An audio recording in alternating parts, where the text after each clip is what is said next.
تو اللہ رب العزت نے اس سورہ کے اندر سب سے پہلی صفت کامیاب لوگوں کی یہ بیان فرمائی، فَأَمَّا مَنْ أَعْطَى۔ پہلی صفت یہ جو اللہ کے لیے دے، جو عطا کرے، اور دوسری صفت بیان فرما رہے ہیں وَاتَّقَى، تقوی اختیار کرے، پرہیزگاری اختیار کرے، گناہوں کو چھوڑ دے، معاصی کو چھوڑ دے، نافرمانی کو چھوڑ دے۔ اور یہاں پر سمجھیں کہ تقوی کسے کہتے ہیں؟ تقوی کسے کہتے ہیں؟ تقوی اس کو کہتے ہیں ہر وہ کام جس کے کرنے سے تعلق مع اللہ میں فرق آتا ہو، یعنی بندے اور اللہ کے درمیان جو تعلق ہے، جو ربط ہے، جو لنک ہے، اس میں فرق آ رہا ہو، ایسا کام کرنے سے بچنا، اس کا نام ہے تقوی۔ مثال کے طور پر میں گناہ کر رہا ہوں، اس سے میرے اور اللہ کے درمیان تعلق میں فرق آ رہا ہے، اللہ ناراض ہو رہے ہیں، تو گویا کہ گناہوں سے بچنا، اسی کا نام ہے تقوی۔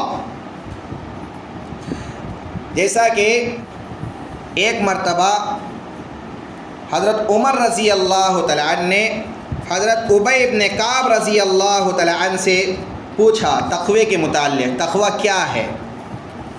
تقوی کیا ہے؟ تو ابی ابن کعب رضی اللہ تعالیٰ عنہ نے فرمایا، امیر المومنین، اے امیر المومنین، کبھی آپ نے کانٹے دار راستے پر چلے ہیں، خاردار راستے پر چلے ہیں؟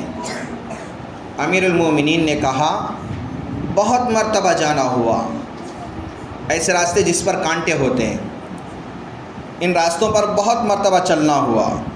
ابی ابن کعب رضی اللہ تعالیٰ نے فرمایا، امیر المومنین، کانٹے دار راستوں پر جب آپ چلتے ہیں تو کیفیت کیا ہوتی ہے، انداز کیا ہوتا ہے، چلنے کا طریقہ کیا ہوتا ہے؟ حضرت عمر رضی اللہ تعالیٰ نے فرمایا، جب بھی میں کانٹے والے راستے پر چلتا ہوں تو اپنے دامن کو سمیٹ لیتا ہوں، اپنے دامن کو سمیٹ لیتا ہوں، اور اپنے دامن کو کانٹوں سے بچا کر چلتا ہوں۔ کیوں؟ اس لیے کہ میرے کپڑے کانٹوں کو لگیں گے تو خراش آئے گی، پھٹ جائیں گے کپڑے، تو اس لیے میں کانٹوں سے بچا کے چلتا ہوں۔ ابی ابن کعب رضی اللہ تعالیٰ نے فرمایا، امیر المومنین، یہی تو تقوی ہے، یہی تو تقوی ہے، یعنی زندگی اس انداز سے گزارے کہ زندگی خاردار راستہ ہے، کانٹے دار راستہ ہے، اس زندگی کے اندر جس طرح ہم کانٹے والوں راستوں میں اپنے کپڑوں کو بچاتے ہوئے چلتے ہیں، تو اسی طرح دنیا کے اندر اپنے آپ کو گناہوں سے بچاتے ہوئے چلنا ہے، اسی کا نام ہے تقوی، کہ اس طرح چلے کہ گناہ کوئی سرزد نہ ہو۔ جیسے کانٹے چبھنے سے ہم احتیاط کرتے ہوئے چلتے ہیں، زندگی کے اندر بھی اس انداز سے چلنا ہے کہ کوئی گناہ ہم سے سرزد نہ ہو، کوئی نافرمانی ہم سے صادر نہ ہو، تو اس انداز سے چلنا چاہیے۔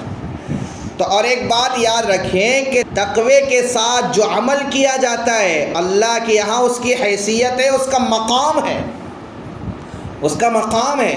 حضرت علی رضی اللہ تعالیٰ عنہ فرماتے ہیں کہ تقوی سے کیا گیا عمل تھوڑا نہیں ہوتا، تقوی سے کیا گیا عمل تھوڑا نہیں ہوتا، وہ تھوڑا کیسے ہو سکتا ہے جو اللہ کے یہاں قبول ہو چکا۔